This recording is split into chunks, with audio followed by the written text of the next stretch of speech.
El Economista, podcast. Hola, bienvenidos y bienvenidas a Economía sin Monotonía, un podcast de El Economista. Yo soy Ana María Rosas, editora de la sección de Finanzas y Dinero de esta casa editorial. Llegamos a la emisión número 23 muy contentos porque les comparto que la semana pasada este podcast se ubicó en el número 46 del Top Business Podcast de Spotify. Y esto es posible gracias a ustedes que nos escuchan, que descargan el podcast y lo oyen mientras manejan, en el gym o, como siempre digo, mientras lavan los trastes. Hoy me acompaña en esta cabina mi compañero Santiago Nolasco, a quien ustedes ya conocen. Él es reportero de esta casa editorial y uno de los temas que conoce muy bien es todo lo relacionado con ingresos públicos, por eso está aquí, porque hoy les vamos a hablar de por qué es necesaria una reforma fiscal. Hola Santiago, bienvenido. Ana, hola, ¿qué tal? Muchas gracias por invitarme de nuevo. Ay, un gusto compartir micrófonos contigo, Santiago.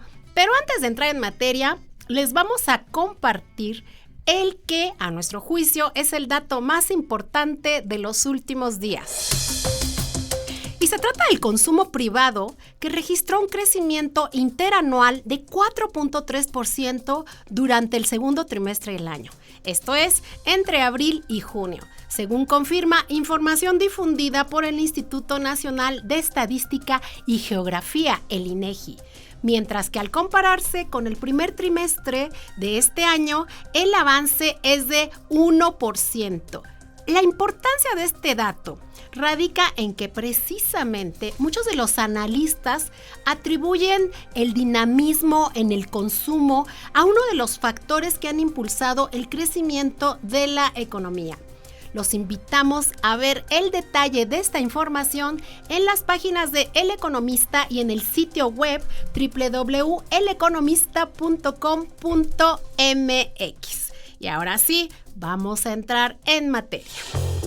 Entre las promesas de campaña del actual gobierno estaba la necesidad de abordar una reforma fiscal bajo el argumento de que paguen más, pues quienes más dinero ganan, lo que se conoce como una reforma progresiva. Después se vino la pandemia y el argumento era no habrá nuevos impuestos y tampoco se subirán los que ya existen, pues para no fastidiar más a la población. Total, que ya se le acabó el tiempo a este gobierno, que por cierto ha tenido 3 secretarios de Hacienda, que son Carlos Ursúa, Arturo Herrera y Rogelio Ramírez de la O, quien es el actual titular. Y bueno, no hubo manera de realizar esta reforma, así que en tiempos electorales ya suena de nuevo el tema y ahora sí hay que entrarle a la reforma fiscal y los candidatos a la presidencia, en este caso las candidatas, tendrán que agarrar al toro por los cuernos, porque se les está acabando el margen de maniobra. ¿Qué piensas tú al respecto, Santiago? Oye, ¿cómo ves todo esto de la reforma y qué crees que debería contener este documento? Pues Ana, como bien mencionas, este gobierno no se animó a hacer una reforma fiscal y eso que el presidente Andrés Manuel López Obrador lo había dicho, ¿no? Que en el tercer año de su gobierno la iba a implementar, sin embargo no sucedió. Entonces, bueno, este gobierno ya se va. Y como bien mencionas, se está volviendo a hablar de este tema porque estamos viendo que las presiones en el gasto son demasiadas y los ingresos literal no alcanzan. El dinero no está alcanzando para cubrir todas las necesidades. Entonces, bien, desde mi punto de vista, ¿cuáles podrían ser? Pues se podrían revisar algunas gastos fiscales, estas exenciones que tienen tanto personas morales, es decir, las empresas, como personas físicas. Se podrían revisar las tasas efectivas de ISR que pagan las empresas. Para los que no sepan, las empresas, según la ley del ISR, pagan 30% de ISR. Sin embargo, por estrategias fiscales pueden pagar menos. Entonces, ahí podría también revisarse. Se podrían cambiar los rangos de ISR de personas físicas, de asalariados. Digo, todas estas propuestas, pues las estoy diciendo muy fácil, pero todos saben que no es así y que son bastante impopulares, ¿no? A nadie le gusta pues pagar más impuestos. Sin embargo, hay que poner el tema en la mesa porque, como mencioné hace rato, no está alcanzando el dinero. Sí, y aparte es un tema que hablábamos la semana pasada aquí con Belén, ¿no? Que está pues la economía informal, porque se están generando muchos empleos, se generaron la verdad bastantes empleos en esta administración, más de 5 millones, pero estos 5 millones... 3 millones serían empleos formales y el resto, pues empleos de la economía informal que pues no están pagando impuestos, ¿no? Sí, justo, bueno, qué bueno que lo mencionas, porque ahorita lo primero que te dije, pues lo pensé luego en el mercado formal que le llaman.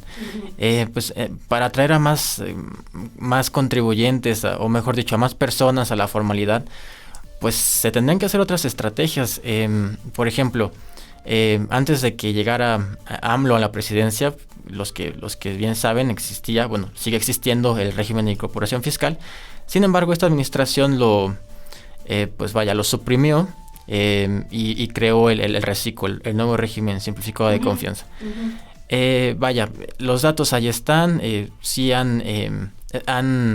Más personas han optado por la formalidad, sin embargo aún no es suficiente. Entonces también dentro de esa reforma fiscal que podría llegar en el otro sexenio, pues también ver cuáles son las estrategias para pues combatir el mercado informal, porque ahí muchas personas dicen no pagan sus impuestos.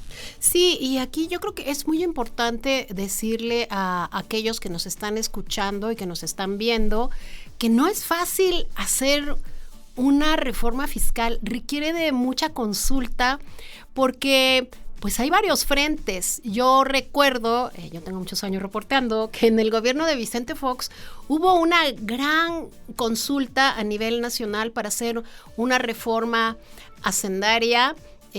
Hubo muchos seminarios en varias entidades, en la Cámara de Diputados, consultas, en el Senado de la República.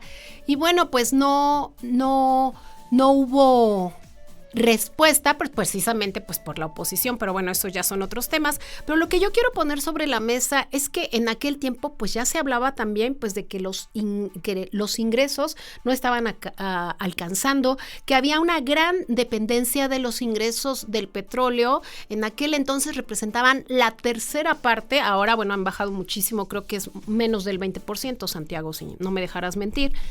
Y bueno, estos eran los puntos. Entonces se tuvo que esperar la última gran reforma de gran calado, porque ojo, sí ha habido cambios fiscales importantes, pero más chiquitos. Pero una reforma de gran calado fue la reforma del 2014, se aprobó en octubre, si mal no recuerdo, el 2014, de Enrique Peña Nieto, para que entrara en vigor a partir del primer día del 2015. Entre los grandes cambios, precisamente estaba este régimen que ya desapareció, el de incorporación.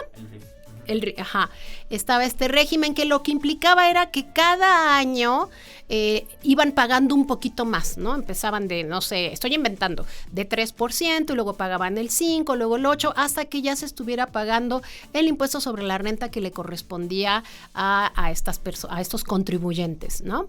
Bueno, ahí está uno. Ahí también hubo cambios muy importantes en el impuesto especial, en el IES, perdón. También hubo, ¿saben qué? Aquí empezó la pensión. No me acuerdo cómo se llamaba recuérdame, Santiago, ¿cómo se llamaba esta pensión? La pensión universal. Empieza esta pensión universal que ahora ya le cambiamos el nombre, pero es la misma. Entonces, para que sepan que viene desde el sexenio pasado. Entonces, estos fueron los grandes cambios que se hicieron en ese momento. Tú eres muy jovencito, Santiago, pero ¿tú te acordabas de esto? ¿Y se parece a lo que hoy dicen los analistas? Pues bueno, han cambiado bastantes cosas. Nada más ahí, pues sí me acuerdo, ¿no? Que acompañaba a mi abuelo por la pensión, pero es otro tema. Pues sí, han cambiado porque... ahora sí que como dice, ¿no? El elefante está en el cuarto y aquí no se va a decir si las pensiones son buenas o malas, solo se va a decir que es un gasto bastante considerable, es casi $500 billion de pesos, 460 y pico mil millones de pesos para el siguiente año, y eso absorbe pues bastante. Además, si lo sumamos con las pensiones que reciben los jubilados del IMSS, del ISSSTE, de Pemex, de CFE, bueno, pues es 1.9 billones de pesos, ¿no? Ya redondeando 2 billones. Entonces, bueno, esos son ya compromisos que ya no se pueden quitar. Son, pues, más que derechos para las personas. Entonces, bueno, pues, ¿qué se tiene que hacer para financiar este tipo de programas? Tan solo el de adultos mayores, pues, evidentemente, como hemos mencionado, una reforma fiscal. ¿Por qué? Porque el gobierno está pidiendo más deuda y según los analistas, esto no es sostenible. Solo por ponerlo aquí en contexto, para el siguiente año se planean ingresos totales del sector público en 7.3 billones de pesos, pero un gasto de 9 billones. Y pues literal, la diferencia es 1.9 billones de deuda interna. Entonces, si se sigue con esta tendencia, las finanzas públicas, no lo digo yo, lo dicen los analistas, pues van a tronar. No van a resistir otro sexenio, por más que el SAT nos mande cartas de invitación, nos mande correos para pagar nuestros impuestos, ya no es suficiente. Se tiene que pensar en algo más para poder financiar al menos estos 2 billones de pesos en pensiones por ahora. Sí, yo creo que al Servicio de Administración Tributaria, pues ya se le acabó los grandes contribuyentes que tenían adeudos, que la verdad fue un dinero muy importante el que provino de estas grandes empresas. Yo recuerdo, bueno, el caso de FEMSA, de Coca-Cola FEMSA, recuerdo el caso de BBVA. ¿Cuál fue esta? ¿Dell? Walmart, ¿no? Si no me equivoco. Walmart también tuvo que ponerse pues al tiro, por no decir otra cosa, con el fisco, pues tuvo que pagar sus impuestos, pero pues ya se les acabaron y ahora están yendo pues con el resto de las empresas, con el resto de los contribuyentes, que bueno, luego nos atrasamos un poquito en pagar nuestros impuestos, pero pues si yo me atraso, pues son unos pesitos, pero si se atrasa Walmart, pues no son unos pesitos, ¿no? También hay otros bancos que no en esta ocasión, no en este sexenio, pero yo me acuerdo que me parece que era Santander en el sexenio de Peña, no sé en qué sexenio, que también tenía una cantidad importante de impuestos que tenían que ver con inversiones en otros países y bueno, pues por eso también ya está este intercambio de información que tiene México con otros países de información fiscal, ¿no? Entonces, bueno, son todos estos cambios y pues ahora tienen que ver de dónde y por eso tiene que venir esta reforma, pero yo les quiero comentar que la reforma va en 2 partes, ¿no? Está la parte de cómo voy a cobrar los impuestos, cómo voy a fiscalizar, pero tenemos la otra parte de cómo voy a gastar, Santiago. Que esto es súper importante, ¿no? Entonces tienen que ver cuáles son los programas a los que se va a canalizar este dinero, que está la parte de las pensiones, pues que no hay de otra, está el gasto corriente que yo siempre manejo, que es el pago a la nómina de los maestros, la nómina de los médicos. No se te olvide en este contexto de altas tasas de interés, el costo financiero de la deuda. Bueno, sí es claro, tiene muchísimo que ver, como acabas de decir, ¿no? Entonces son estas cuestiones que también tienes que ver. Y como tú decías, en el caso de la deuda, pues hay que ver para qué se va uno a endeudar, que eso también es muy importante, qué tipo de programas tienen que salir los legisladores, tiene que salir el Ejecutivo primero a proponer, ¿no? Y después los legisladores a decirle, no, pues no está bien, ¿en qué momento voy a subir más la deuda?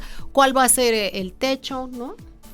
Sí, también digo, este gobierno, pues como bien saben, ya se va, y pues vaya, aquí nos va a dejar Tren Maya, Dos Bocas, el AIFA, entonces no sabemos a ciencias ciertas si esas mega obras, que así les han llamado, van a seguir necesitando pues esas sumas de dinero, ¿no? Eso también podría jugar en contra entre comillas de las finanzas públicas, ¿no? Pero entre que son peras o manzanas y ahorita que se ven solamente 2 posibles candidatas, pues se tiene que poner sobre la mesa de dónde vamos a generar más ingresos, ¿no? Y como bien mencionas, ¿a qué se va a gastar? Las pensiones no se pueden tocar, ahí van a estar, pero otro tipo de programas justamente hacia dónde van a estar enfocados, ¿no?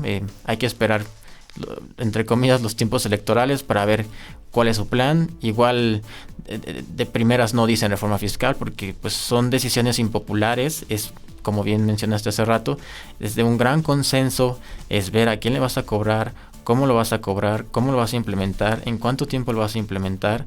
Entonces, vaya. Y eso hablando solamente en cambios, vaya, no federales, ¿no? Sí, sí, claro, federales, pero solamente sin crear nuevos impuestos. Ahorita solo hemos hablado de cambios en el marco.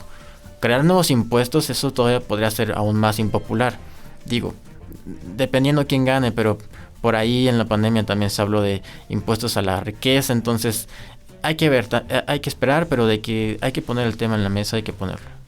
Sí, claro, la verdad es que sí, tienen que llegar. Tenemos que ver quiénes van a ser pues los asesores económicos, los que podrían ser los próximos secretarios de Hacienda de las candidatas y de los nuevos candidatos, porque sabemos que se van a sumar más candidatos o candidatas a este proceso electoral y bueno, tendremos que ver qué es lo que proponen. Pero, por ejemplo, a mí me llama mucho la atención, ahorita que te decía de los impuestos federales, que también los estados están saliendo ya a levantar la mano a decir, a ver, pues yo soy Nuevo León y pues yo te doy a ti pues mucha lana, ¿no? Entonces, a mí me gustaría pues que me cambies la fórmula, ¿no? Y porque no me estás regresando, no me estás retribuyendo realmente lo que yo te estoy dando. Y claro, somos una federación y tenemos que aportar pues a los estados que tienen más necesidades, que están prácticamente muchos de ellos en el sureste del país. Estamos hablando de Oaxaca,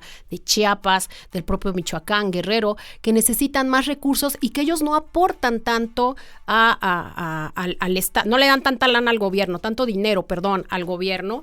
Entonces este es otro aspecto, la federalización, lo que hay que analizar. Por eso no es tan fácil hacer una reforma fiscal, porque tiene muchas aristas, tiene muchos lados que hay que revisar y muchos intereses. Sí, de hecho, bueno, ahorita que tocamos el tema de las entidades federativas, pues sí, evidentemente, digo, todos saben que los estados dependen en gran medida de los ingresos que les da el gobierno, de sus ingresos.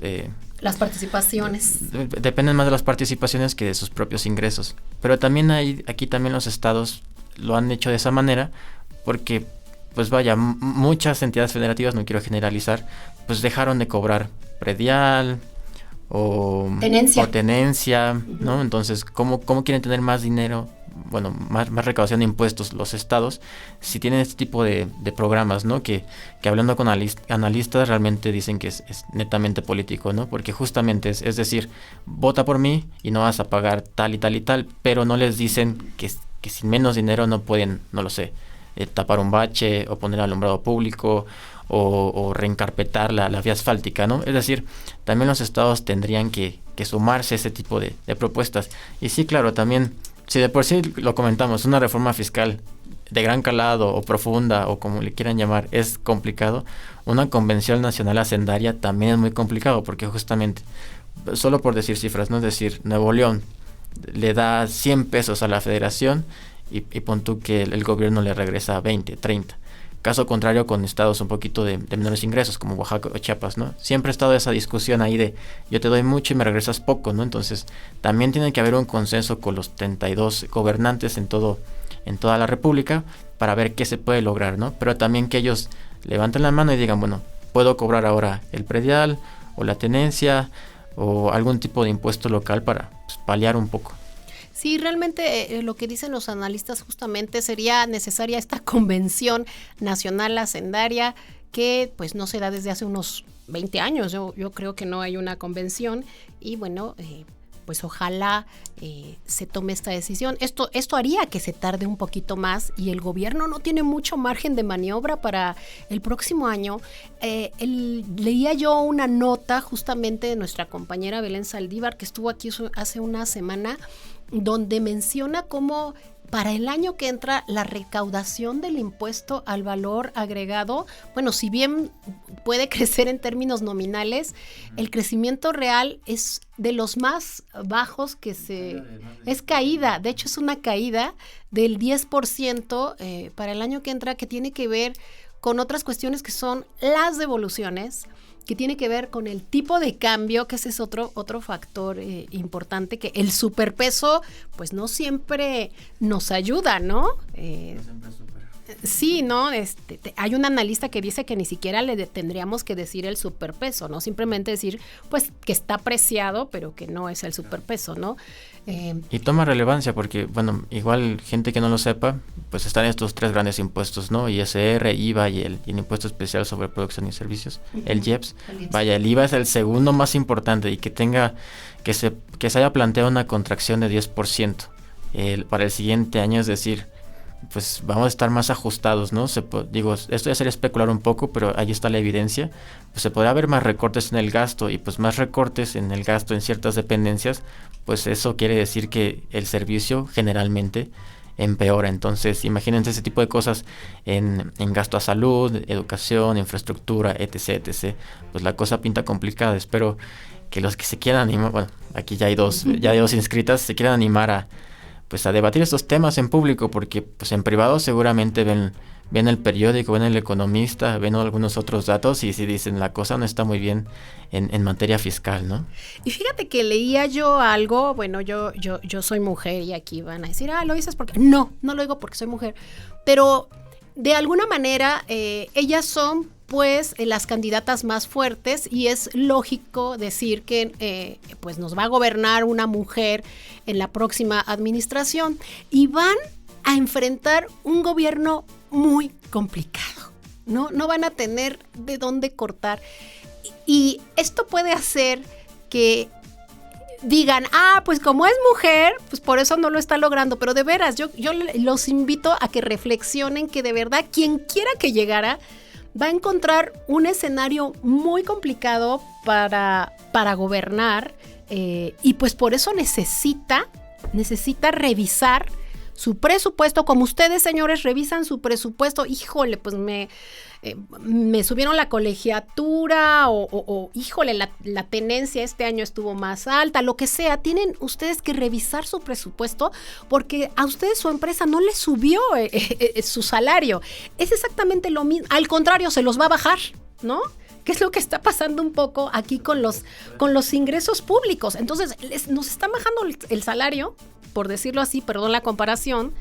Entonces van a llegar, quien quiera que llegue, a encontrar esta gran dificultad y esto puede hacer que haya problemas. No estoy vaticinando nada, pero problemas para la ejecución adecuada del gasto. Pues para los primeros, por lo pronto para los 2 primeros años de gobierno yo los veo muy difíciles y yo quiero poner sobre la mesa este déficit presupuestario que es muy alto, es de 4.9% del Producto Interno Bruto, que es algo que también se tiene que revisar, porque me voy a regresar a la reforma de gran calado que se hizo en el 2014. Uno de los objetivos, me llamó la atención, era que ese año, o sea, en el 2015, iba a haber un déficit del 1.4, 1.5%, el cual iba a ir ajustándose para llegar a estar, como se dice, tablas, ¿no? Para estar en cero aproximadamente 3 años después, hablaríamos del 2018, y entonces, y ya empezar. Entonces, aquí, desde el principio, pues empiezas con números negativos, ¿no, Santiago? Sí, claro. Nada más, igual para la gente que no lo sepa, ¿por qué hablamos tanto de reforma fiscal y de impuestos y de todo esto? Pues bueno, la pregunta es muy fácil. Los impuestos es el principal pues ingreso, el principal medio de financiamiento de un gobierno, ¿no? Bueno, en este caso el mexicano. Ya no son los petroleros, hace muchos años dejaron de serlo, y pues no puede ser la deuda tampoco el principal factor, ¿no? Entonces es justamente cómo compensar este déficit que es el más grande en más de 30 años, ¿no? Y justamente, ¿qué viene para el otro sexenio? Me llama también la atención que bueno, siempre lo han repetido en este sexenio, que finanzas sanas, que deuda sólida en relación con el PIB. Sin embargo, en este último pues presupuesto 2024, pues las finanzas no se ven tan sanas, ¿no? Justamente por este déficit que bien mencionas. Entonces, quien sea quien llegue tiene que ponerse pues literal a trabajar y pensar cómo gastar y cómo ingresar más dinero. Sí, así que ahorita pues van a correr las apuestas para ver quién será el próximo o la próxima secretaria de Hacienda que no la va a tener fácil, no la va a tener fácil. Simplemente voy a regresarme un poco, pues cuando llega Carlos Ursúa, pues también él solito se fue, ¿no? No recuerdo cuánto tiempo duró, creo que menos de un año, ¿no? ¿Sí?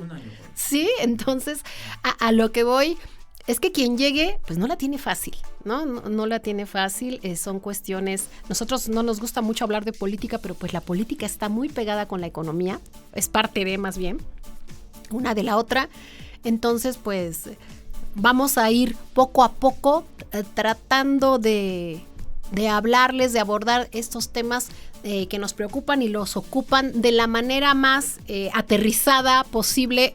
Les ofrecemos una disculpa si a veces hablamos de muchos tecnicismos, pero es difícil no hacerlo. Sí, bueno, aquí tratamos también de explicarlo más, pues de mejor manera, ¿no? Para que más gente lo pueda entender y también lo pueda conversar con quien ustedes quieran. Sí, yo digo siempre que esta es una plática de sobremesa. Santiago, como siempre, te agradezco mucho que hayas estado con nosotros en esta plática. Esperemos que la próxima vez que estés aquí, pues ya hablemos de la propuesta, ¿no? De la reforma, ojalá. A ver qué se viene en estos próximos meses y pues gracias a ti, Ana, y a los escuchas que nos hacen el favor de seleccionar este podcast. Sí, y nada más quiero recordar que bueno, aquí solamente les presentamos la punta del iceberg de lo que se va a presentar en los próximos meses. Un placer, Santiago, que hayas estado aquí. Yo me despido de esta emisión, no sin antes agradecerles el habernos escuchado. Me siento honrada de su preferencia y como siempre los invito a seguir la información de este y otros temas en las páginas de El Economista. Así que no dejen de suscribirse para recibir la edición impresa y poder consultar toda la oferta de contenidos en su sitio web.